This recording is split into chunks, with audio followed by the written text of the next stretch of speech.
sudah bersama teman-teman dari 9 Bintang. Ya, selamat pagi, assalamualaikum buat Bang Dita Aditya. Waalaikumsalam Ini warahmatullahi panjang banget wabarakatuh. gelarnya nih ya. SHMHCLA. Nah, pagi hari juga bareng dengan Bang Abdul Rozak SH ya. Iya. Pagi Bang Abdul. Pagi. Temon nggak dibawa? Bukan, beda. Hah? Bentar, Bang. Bukan. Katanya 9 bintang. Kok cuma 2 bintangnya? 10 sebetulnya. 10-nya Erling kan cuma Saya didepak. ketinggalan. Oh, saya ketinggalan.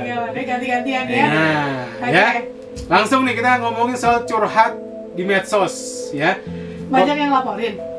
Nggak, contoh kita pernah ada kasus, inget nggak? Koin Prita, Ya. kan? Betul. Ingat nggak yang Oh. dulu komentarin soal salah satu rumah sakit kalau nggak salah? Ya. Itu kan juga curhat di media sosial kan Bang ya? Betul. Nah, Email awalnya dia kan. Email. Zaman dulu baru ada TikTok zaman dia. Oh. Bayangin kalau ada zaman TikTok zaman dia. FYP terus. Viral terus. Nah ini sebenarnya dari segi hukum mungkin bisa dikasih tahu dulu ke sahabat Mega Suara nih, Bang. Ya, ada batasan-batasan tertentukah kita kalau curhat di medsos segala rupa? Secara umum baik itu di medsos ataupun memang secara lisan secara langsung. Mhm. Yang paling utama itu ya mungkin kisi-kisi aja nih buat sahabat Mega Suara bahwa ketika memang mau curhat dan lain-lain atau mau apa Komentar. ngegibah lah, menggibah versi ngomongin orang lah hari, ya. Betul. Nah, itu ya satu diantaranya adalah tidak boleh menyebut nama.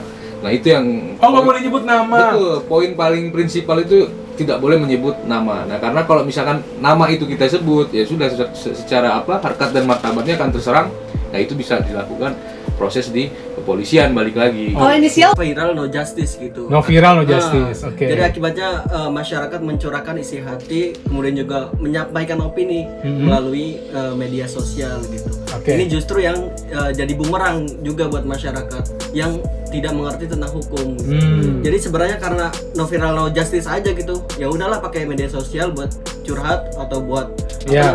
mendapatkan dukungan gitu dari orang lain gitu. Oke. Nah tapi kalau disebut ini nih nama-nama alias gitu, nggak bisa dong, karena kan orang juga nggak mungkin ngaku saya tuh yang dimaksud Mulyono tuh saya gitu, nggak juga ya. Tapi kan emang udah Orang tahu itu inisial, termasuk brand-brand juga kali ya, kan Brand. banyak orang tuh. Betul, itu Brand. jatuhnya pencemaran nama baik ya, Bang? Pencemaran nama baik. Kalau jadi ini dia perbedaannya fitnah dan pencemaran nama baik Oke. gitu kan. Nah, kalau fitnah itu memang dia belum tentu benar.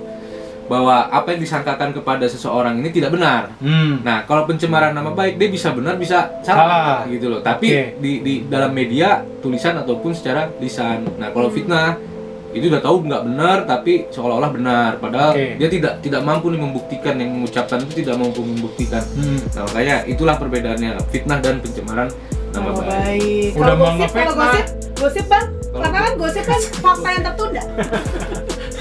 Ya, kalau itu berarti pencemaran nama baik karena Iya. bisa benar bisa tidak kan. Oh, Oke. jatuhnya ke pencemaran nama baik. Betul. Oke. Betul. Contoh lah kalau pencemaran nama baik ini kan salah satu food blogger, food reviewer itu Betul. kodenya CB. Ya. Ya. Nah, CB ya, CB ya. Sampai akhirnya dia tidak boleh masuk lagi ke restoran itu. Betul, Di ya kan? blacklist, sama. Dengan satu roti kalau nggak salah ya, CT. Iya. Bukan Hairul Tanjung tapi ya. Iya, bukan. Ya, akhirnya kan dia dilaporin balik tuh sama perusahaannya untuk pencemaran nama baik. Pencemaran nama baik. Nah, kayak gitu tuh salah satu yang paling terupdate sekarang ya kan. Itu gara-gara dia nge-review atau gara-gara dia waktu itu nge-up berita ya tentang tentang dia si CT ini rotinya kayak udah busuk segala rupa disumbangin ke anak yatim. Ternyata laporannya adalah dari mantan karyawan yang dipecat. Oh. Gitu. Nah, kayak begitu-begitu kan. Iya benar. Betul. Kalau mau turun beritanya 650 juta. Wow. Gila lu. Banyak ya misalnya. Ciri-ciri segala rupa gitu. Nggak boleh kalau masuk Boleh. ciri-ciri. Yang penting nggak disebut namanya. Yang penting nggak disebut yang nama yang di KTP-nya itu loh. Oh, oke.